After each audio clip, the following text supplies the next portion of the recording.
Dr. K joining me from All Valley Animal Care Center in Meridian. This morning talking about kitten care. So if you happen to pick up a new kitten soon, Dr. K is here to tell you pretty much the process, what you should go through the first, say, 6 to 8 weeks and a little after that as well. So let's talk about you get a new kitten. What's the first thing you should be doing? Well, it depends on how old of it. You know, usually you get a lot of people get kittens that are not even weaned yet, it seems like, you know. And so the first thing is get some nice kitten food, kitten chow, and start feeding it. Sometimes you have to pick up kitten replacer to kind of bridge that gap between the mama and the kitten chow, and I think that's the first place to start. And there's specific food for a very young kitten? Yeah, there's kitten chow. There's cat food and there's kitten food, but you need to get kitten food because of the growth rate.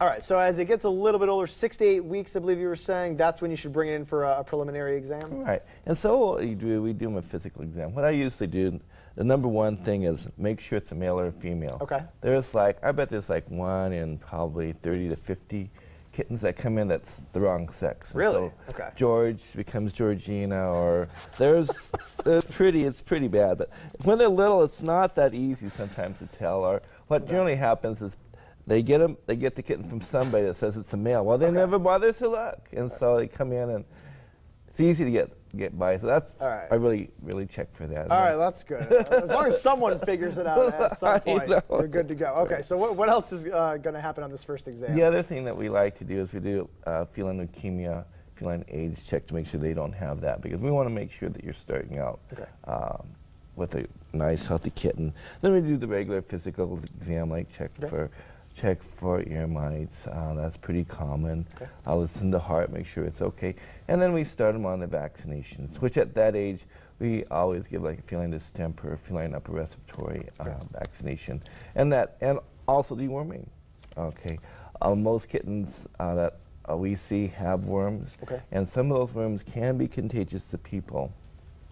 And people always say, well, we don't see any in the stool. Well, guess what? You don't always see them in the stool. But once you give them the worming, guess what? You might see them in the stool. And there's other parasites, too, you need to be on the lookout for, correct? Right. Sometimes they come in. This year's been a big year for fleas. We've seen a lot of kittens with fleas, and you just never know what you're going to come up to. But that gets your kitten started, and you're off and running. And then there's a kind of a follow-up about 3 to 4 weeks later, correct? Right. You get some more boosters.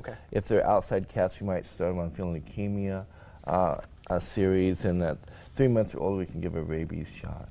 And then also, in that same kind of time frame, when's the best time to spay or neuter a cat? I think it's at 4 months of age. Spay, I should say. Right. The female cats can come in when they're 6 months old. Not 6 years, a year, whatever. It's 6 months. and so that's the time of doing between 4 and 6 months of age. We can get them fixed up. All right, so those first 6 months are key if you are getting a new kitten. Thank you, Dr. K.